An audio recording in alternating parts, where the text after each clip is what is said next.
Good afternoon, everyone. Welcome to the ANAB webinar on conformity assessment. Basic principles are the key.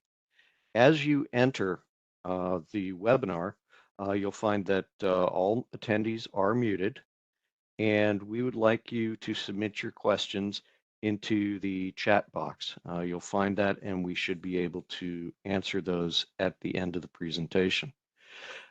I would like to introduce you to our presenter for the day.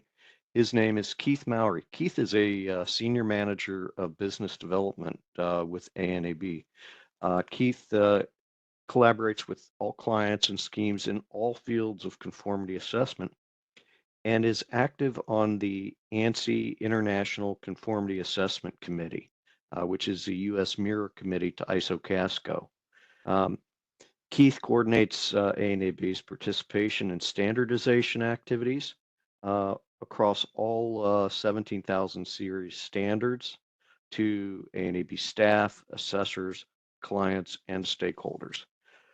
Keith was in a position for over 25 years at the highest level position in UL, dedicated to managing external accreditations and related advocacy activities. He has a wide depth and breadth of knowledge. I would like you to welcome Keith. I am going to hand the presentation over to him. Well, thanks so much, David. I appreciate that. And hi to everybody. I'm glad you could join me today in the webinar. And today we're going to talk about conformity assessment, and in particular, how basic principles are the key to understanding it. Now, how can I understand conformity assessment in any situation? Not just the ones I'm familiar with, but the brand new ones that I run into day in and day out. Now, along the way, I also want to have some fun. You probably don't connect fun and conformity assessment webinar in the same sentence very often. So here's what I'm going to do. I'm going to use each of the red items on the screen in the webinar today. Now, if I can include all of these, maybe there'll be some fun along the way. So conformity assessment.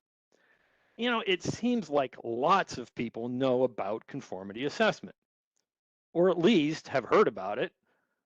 It's not really a big surprise. I mean, in our field, conformity assessment is just as common as the use of standards. That was kind of the point I was trying to get across in a standards fable. I was trying to convey how common it is for standards and conformity assessment to go hand in hand for solving lots of different kinds of problems. You can actually read the fable if you want. All you have to do is Google ANSI standards fable. It'll come right up. But let me tell you, you got to make sure that you use ANSI when you do that search. If you use just standards fable, you'll be down some rabbit hole in a lot of role-playing websites, and your webmaster will not be happy. Now, if you think that sounds like the voice of experience, well, anyway. So, not only do lots of people know about conformity assessment, it seems like every person knows exactly what conformity assessment is. And that sounds good, but the problem is that each person seems to know what conformity assessment is based on the conformity assessment they're already familiar with. In other words, it's kind of like the old saying, right? To a hammer, everything looks like a nail. Now, we've probably all experienced that, right? In ourselves, certainly in others. Psychology actually has given this a name. Psychology says it's called confirmation bias.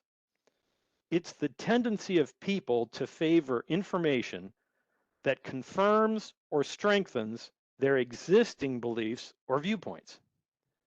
It's not new. It's a part of human nature. Its existence has been around for a long time. And psychology says that you can't avoid or eliminate confirmation bias. You can only manage it. Look at these quotes to see how long it's been acknowledged that confirmation bias is something we all carry around with us. The human understanding, when it has once adopted an opinion, draws all things else to support and agree with it. Although there be a greater number and weight of instances to be found on the other side, yet these it either neglects or despises, or else by some distinction sets aside or rejects. That's from Francis Bacon, the English philosopher. Now, you probably would have recognized that more easily if I'd quoted it in the original Latin. The idea goes even further back. For it is a habit of humankind to entrust to careless hope what they long for, and to use sovereign reason to thrust aside what they do not fancy. 5th century BCE, that's from Thucydides, the Greek historian. Certainly you would have recognized that right away if I'd quoted it in the original Greek. Okay, so you get that about confirmation bias, but Keith, you say, this isn't good. How am I supposed to be able to understand conformity assessment in any situation when human nature reinforces the only understanding I have? I mean, do I have to go out and get 40 years of experience in every form of conformity assessment? Like some geeky guy who gives conformity assessment webinars? No, of course you don't. Okay, you say, so how do I do that? Look, Keith, if this is one of those webinars where somebody tells me I have to do something different, but never says how I'm supposed to do it differently, I'm going to drop out right now. And I got to tell you, I feel exactly the same way about those kind of webinars. So I'm going to tell you how to do it. If I want to be able to understand or create conformity assessment in a new or different situation, I need a different understanding or a different paradigm of conformity assessment. One that's not based on my own experience. No, I need a paradigm of conformity assessment in terms of basic principles that are always accurate. My new paradigm will generally describe the conformity assessment I'm already familiar with, but it will also generally describe conformity assessment in any situation. So my new paradigm will be more general, but it'll use basic principles and it'll work in any situation. Right. Well, that sounds pretty theoretical or geeky. So let me give a practical example of a paradigm using basic principles. So what is this? Yes, it's music. You're all very smart. But what specific music is this? If you know basic principles of music, you probably know what this is, and not because you are familiar with just this one piece of famous music. No, you know what it is because you know the musical symbols and the words and the diagrams and all the other information that's on this page. All of those things are basic principles of music. Because you know those underlying basic principles of music, you know what this is. Furthermore, you can apply those basic principles to understand music in many different forms, whether you have heard the music or not. It's the same with conformity assessment. If you understand basic principles, you can understand conformity assessment in many different forms, whether you have experience with them or not. Now, on a personal note, see what I did there? Note, get it? I mean, come on, admit it, you're having fun. On a personal note, sharing basic principles of music has meant a lot to me and my relationship with my son, Trevor. Trevor is a classically trained musician. Now, when he was in high school, he would borrow my car. and he would change the radio to the classical music station in Chicago. Then when I would use my car, out would come some symphony or a string quartet or a piano sonata or something else. Now, I am not my son Trevor. I'm a teenager of the 1970s. And, in this situation, I would kind of turn into the typical cranky dad. These darn kids and their classical music. Yeah, why can't they just listen to rock and roll like everybody else? But my son and I both understood basic principles of music. So we could agree just by looking at this, that this music on the screen changed everything.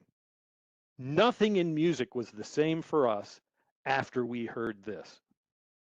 Now, my son would be thinking about the first time he heard the opening motif of Beethoven's Fifth Symphony in C minor. I would be thinking about the first time I heard Electric Light Orchestra's version of Roll Over Beethoven. Okay, but you get the idea about basic principles. So, where can we find basic principles for conformity assessment? Well, there are a number of international organizations in the field of conformity assessment, but only the ISO Committee on Conformity Assessment, ISO-CASCO, brings together all the interested parties on an equal footing. So, it seems reasonable that if basic principles for conformity assessment have been articulated, that ISO-CASCO would be the source. But ISO-CASCO publishes a fair number of documents. Do we have to read through all of those? I mean, where in all the ISO-CASCO documents should we look? The source of the conformity assessment basic principles that we can use to construct a paradigm of conformity assessment applicable to all situations is the ISO-CASCO standard for terminology. That is ISO IEC 17000, conformity assessment, vocabulary, and general principles. Okay, wait a minute, you say. You're kidding me. A terminology standard? Now I really feel like dropping off this webinar. I mean, I have seen presentations about ISO-CASCO standards, and this is the one that everybody mentions at the beginning for about 5 seconds and then never says anything else about. How can a document that's never discussed with just a bunch of definitions be the source of basic principles?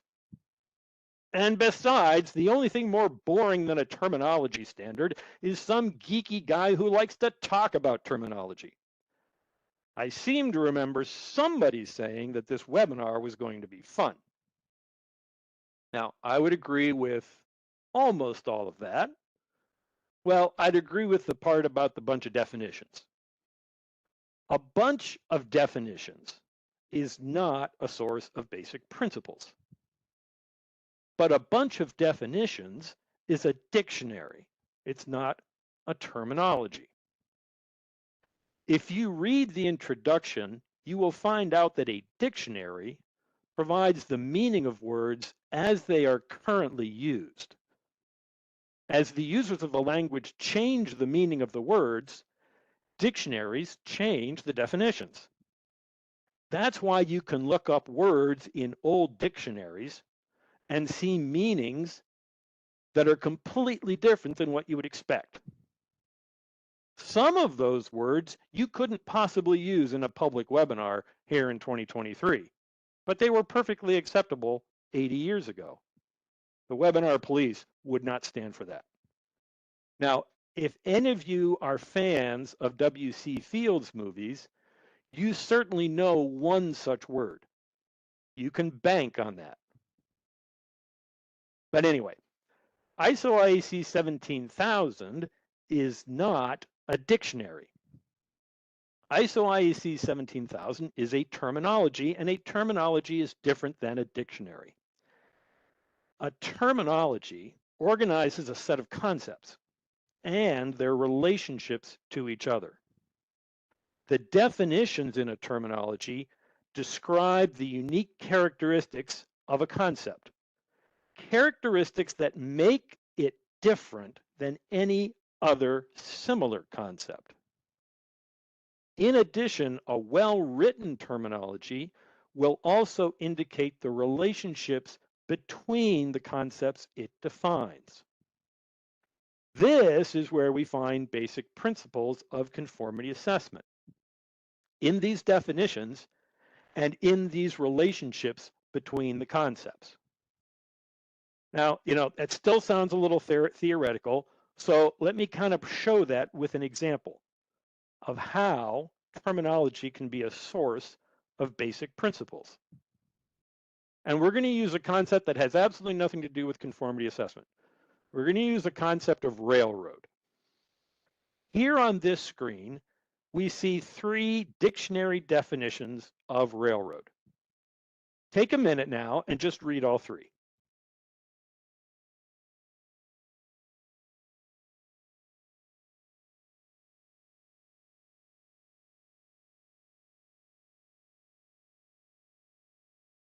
All 3 of these definitions make sense, right? But each definition is a separate concept. Each of these 3 concepts is different from the other 2.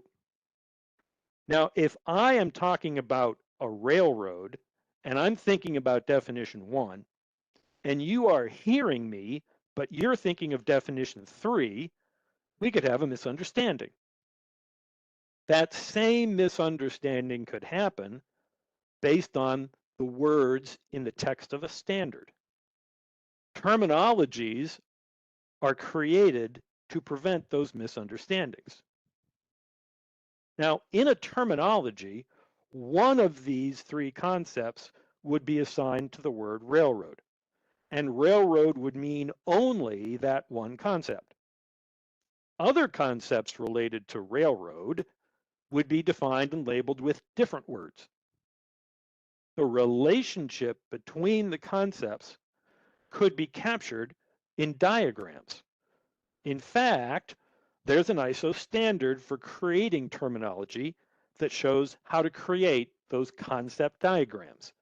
It's ISO 704. At this point, let's see some examples of concept diagrams using railroad as a concept. And in these examples, we will look at the first definition here as our concept of railroad. So here's the first kind of concept diagram. It shows the concept of railroad, and underneath that there's a rake structure. That rake structure shows the concept of railroad as well as other concepts that are part of our concept of railroad. So in a concept diagram, this rake structure shows the part of kind of relationship. Here's a second diagram, and this is a fan structure. The fan structure shows the concept of railroad and shows other concepts that are types of the broader concept of railroad. Now, this is obviously a different kind of relationship between the concepts. The fan structure in a concept diagram is used to show a type of relationship. Finally, we have this third diagram that shows the concept of railroad and shows other concepts that are associated with the broader concept of railroad. These other concepts are neither part of a railroad, nor are they a type of railroad, but they are associated with the concept of railroad in some way. The double arrow here is used in a diagram to show concepts in the associated with types of relationships. Now, these concepts and diagrams would be very helpful in writing definitions for words representing unique concepts related to a railroad. Those defined words could then be used to write standards and requirements for railroads that are clear, regardless of the paradigm I may have about railroads based on my personal experience. These diagrams can also help me see basic concepts of railroads, concepts I can apply to any railroad, not just those I'm familiar with. Okay, you say, but finally, I got you, Keith. You know, I see where you're going. I know what you're going to say next about conformity assessment. But I've been looking at ISO IEC 17000 while you were blabbering on about railroads. I don't see any concept diagrams for conformity assessment in ISO IEC 17000. Now I really am sure this whole thing is just some geeky guy who likes to talk about terminology. Okay, but you're only partially right. And that's not all right. I agree that ISO IEC 17000 does not have concept diagrams, but I can point you to where ISO has provided a concept diagram for all the concepts in ISO IEC 17000. It's not just in the ISO IEC 17000 itself. ISO provided a concept diagram for ISO IEC 17000 in a document that accompanied and explained the 2020 revision to ISO IEC 17000. Now I've put the link to that document right here on the screen. All you have to do is just jot it down and you can go visit it later. And I'm just kidding. We're going to put the link in the chat so you can copy it. Now, when you go to this page, look for the document related to the 2020 revision of ISO IEC 17000. The second half of that PowerPoint document provides concept diagrams for all 52 of the concepts defined in ISO IEC 17000. And those diagrams will use the exact same structures that I just showed you about the diagrams for railroads. Okay, you know, that's great, you say, but 52 concepts in relation to each other? That sounds pretty unwieldy. I mean, with 52 concepts, there could be as many as 1,378 relationships. Now, as far as basic concepts go, this sounds more like music. Yeah, see, sounds like music. See, you're still having fun. It sounds more like music. I mean, it would take a lot of study and practice to master the principles, just like it would with music.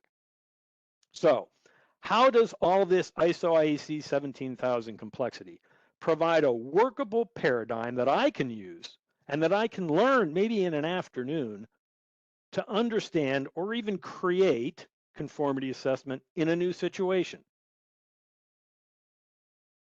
Well, the answer to that brings us to the last topic in our webinar today.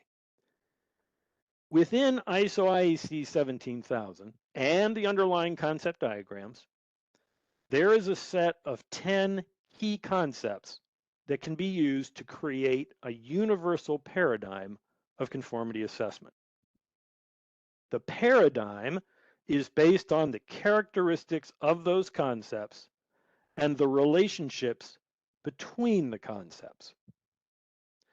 ANAB has done the detailed synthesis of those concepts and created a universal paradigm for conformity assessment that applies in every situation. We call it the 4-3-3 conformity assessment paradigm. The 10 key concepts are broken down into groups: a group of 4, a group of 3, and another group of 3, hence the name 4-3-3. By analyzing the concepts in these groups in detail and the specifics of the relationships between them, all of which is based on the content of ISO IEC 17000, a conceptual framework or paradigm emerges that you can use for understanding or creating conformity assessment in any situation. The paradigm is like a general template that you can populate with the specific details in any situation to understand conformity assessment, or as a pattern to create conformity assessment for a new situation. Also, just as importantly, it helps show how some activities look like conformity assessment, but aren't. I participated in the development of ISO IEC 17000 in the first version and in its revision. This paradigm from ISO IEC 17000 has always been there, and I've been using it in my work for more than 20 years. I use the paradigm in my ANAB work every single day. I recently taught it to a group of staff and assessors, and many of them were blown away. For some, it was like actually seeing conformity assessment for the first time. Now, ANAB has self-paced training that you can complete in as little as an afternoon to learn the 4-3-3 conformity assessment paradigm. You can register for that training at the link that's here on the screen, and we'll put that in the chat box too, of course. Now, listening to the training content will take you between 2 and 3 hours. But along the way, though, you're asked to read some documents and think about some questions. And the more intently you do that, of course, the longer the training will last. But you can move through the content at whatever pace works for you. We make the training available for 14 calendar days. And that's on the long side. But we want you to be able to really take your time thinking about the training material if that's the way you want to approach it. Or you can get this paradigm really embedded in your mind by working through the course material more than once. Now, to complete the training, you will need to be able to view ISO IEC 17000. The concept diagrams that I pointed you to are not required for the training. They're really good background, and both for the training and when you apply the paradigm to actual conformity assessment situations.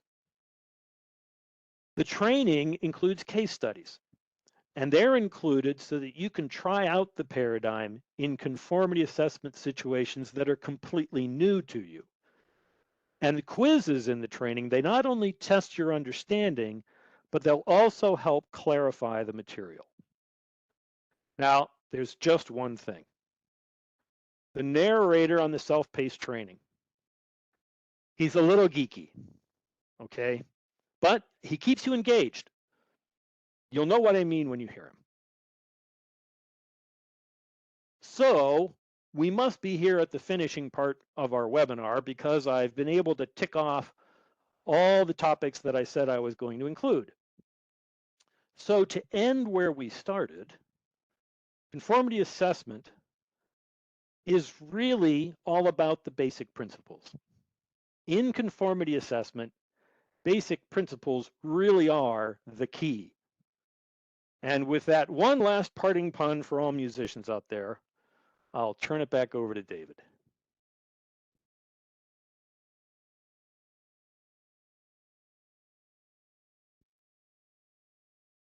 Okay, thank you, Keith.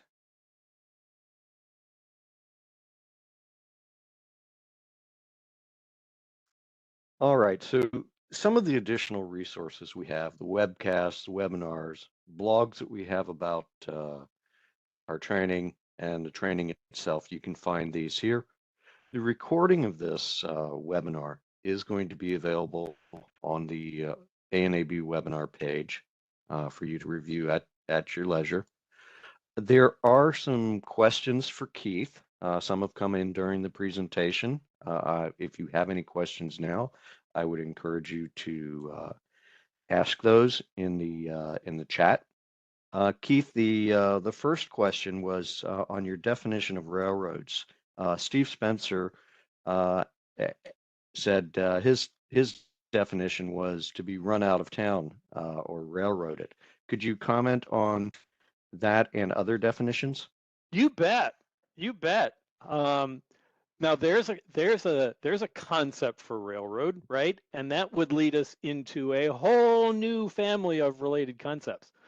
So I like that very much. I appreciate that comment. And but really it shows the kind of thing that I'm talking about. Um, usually in verbal or written language, you can take a term like railroad, and in the context in which it's used, you can kind of figure out which meaning it probably has. But in a lot of cases with standards, that's not the case.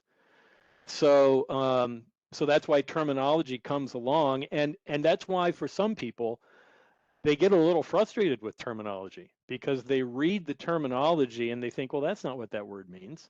I don't. That's not what I use that word to mean, and they're exactly right. That's exactly right, and that means the terminology is doing its job. And so when you start to read a standard that's based on a good terminology, you kind of have to leave behind what you think some of the words mean. And you have to be disciplined and apply the meaning of the words in the terminology so that you're looking at and getting out of the standard exactly what the authors put in.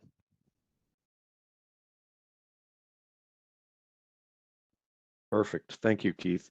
Another question from John Saul. You talked about the paradigm of conformity assessment and how this can work in any situation. Could you expand on that a little as well? Sure, I'd be happy to do that. Let me give you a couple of examples of, I use the term situation, conformity assessment situation. I use that a lot. And just let me give you a couple examples. So let's say that I am somebody who's really active in the certification of personnel. And I know all about that kind of conformity assessment. I know how you assess personnel and how you have set up these ways of assuring that they fulfill specified requirements and all that. And I really understand that. And from my point of view, that's what conformity assessment is, right? But that's got some unique twists and turns to it. So now, maybe professionally or personally or for some other reason, now I need to jump over and I need to take a look at a situation where a management system for information security is what we're looking at in terms of conformity assessment. And now I've got a whole different, set of specifics. And so my natural inclination is to kind of take what I know about personnel certification and kind of overlay it right onto the situation where an information security management system is being assessed or certified or audited or whatever. And when I do that, I find some things that look like they match up, and some things that boy they don't fit very well. But I start to try to kind of deal with what fits and doesn't really fit and what doesn't fit and why doesn't it fit. And so I'm basically what I'm trying to do, and this is human nature. It's not any one person, and we all do this. I'm trying to kind of fit this new scenario into this existing point of view that I have. And it's a lot of work, and it can be really frustrating, and frankly you can get a lot of stuff wrong. So the idea is instead of being so embedded in just what you know, just the conformity assessment activity you're familiar with, you kind of take a step up away from that to a more general level and see, okay, is there some more, are there general principles? Is there a general paradigm that actually exists and that's accurate that not only describes what I know about, but can also be a pattern and a description of what I don't know about? And if there is, gosh, that's probably worth some time and effort for me to learn if I have to be a kind of person that needs to understand or invent or analyze or different types of conformity assessment, or if I'm writing a standard and I want to kind of get a sense of how that standard might be used within conformity assessment, it'd be really good to have that kind of general paradigm. So that's kind of what I was trying to talk about when I was talking about different situations or conformity assessment in different situations.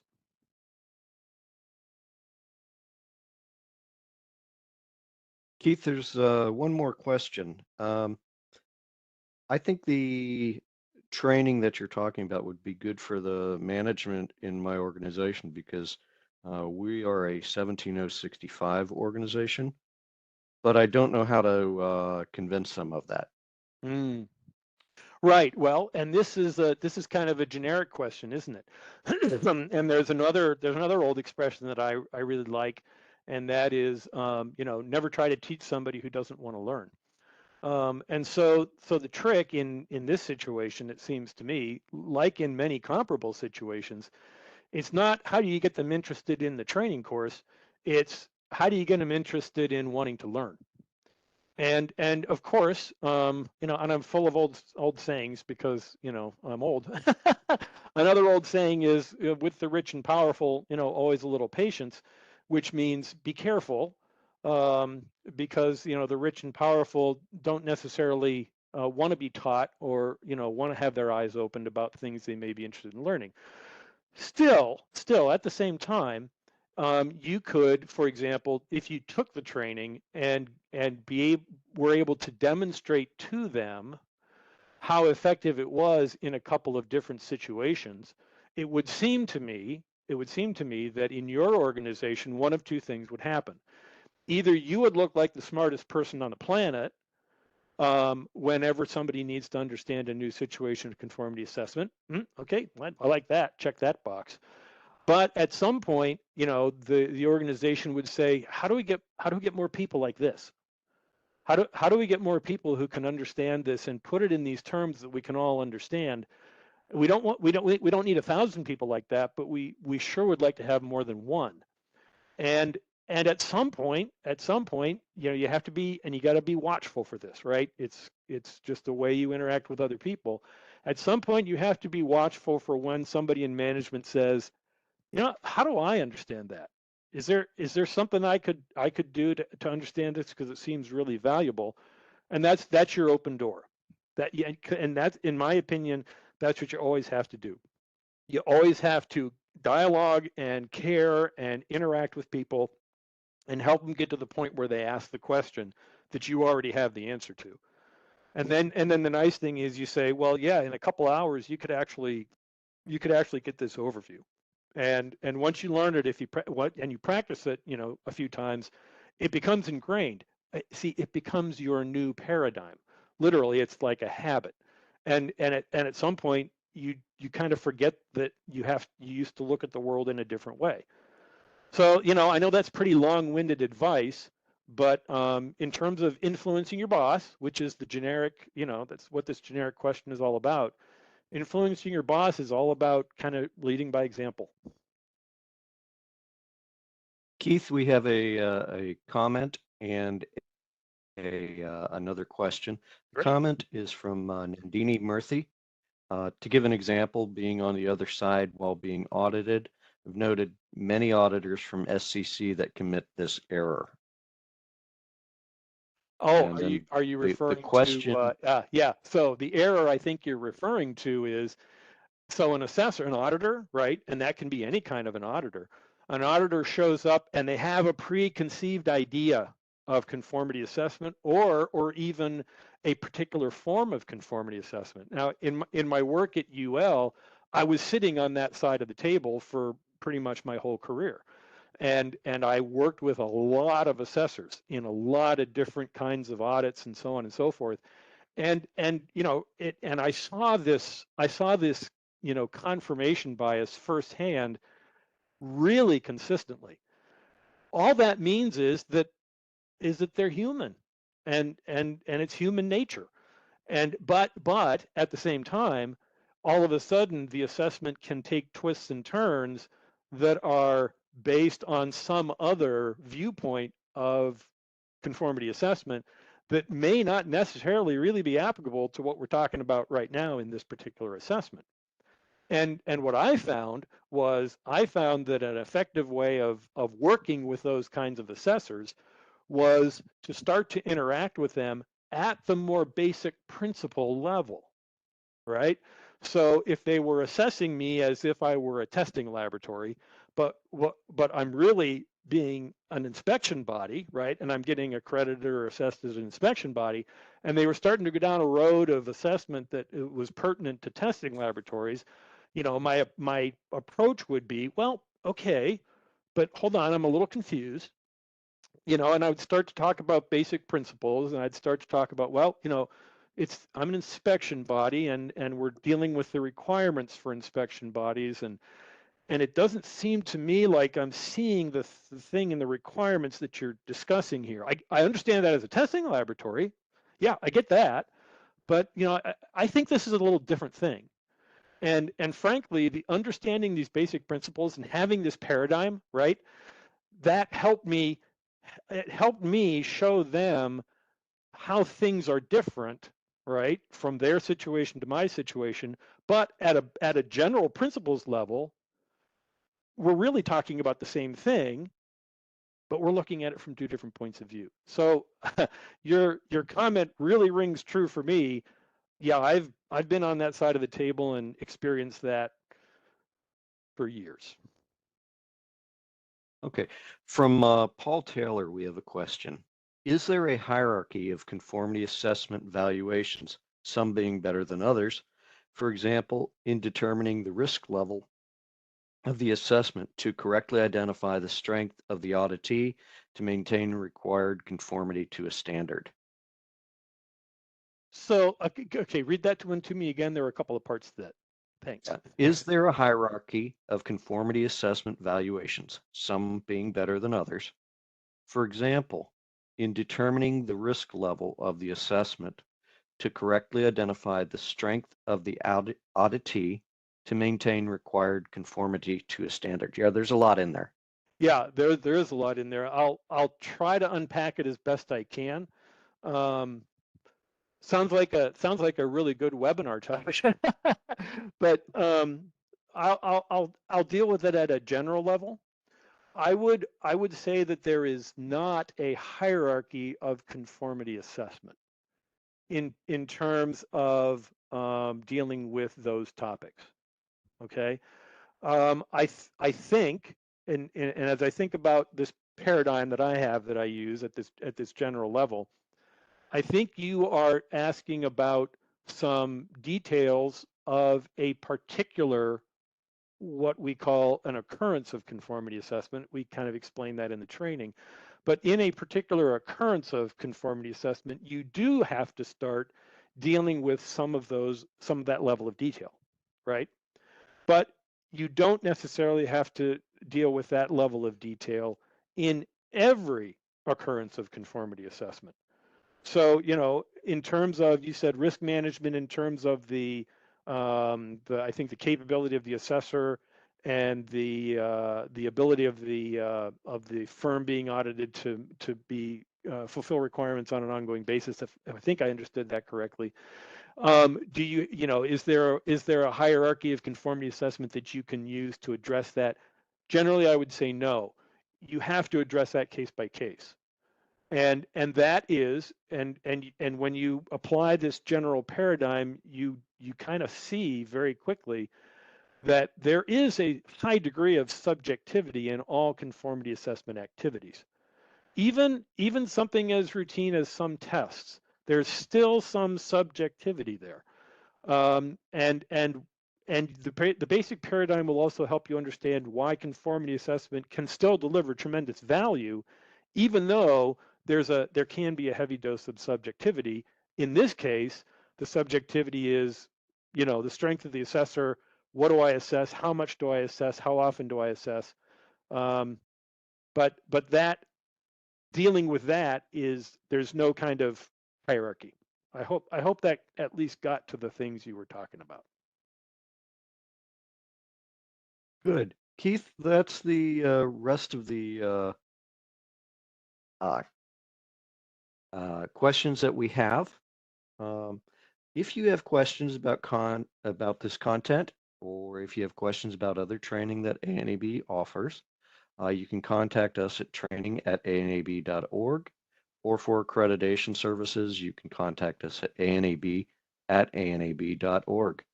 Keith, thank you very much for your presentation today. It was informative. We got good questions, and your answers were even better. Thank you. Take care, everybody. Have a great day. All right. We will end the webinar in 15 seconds.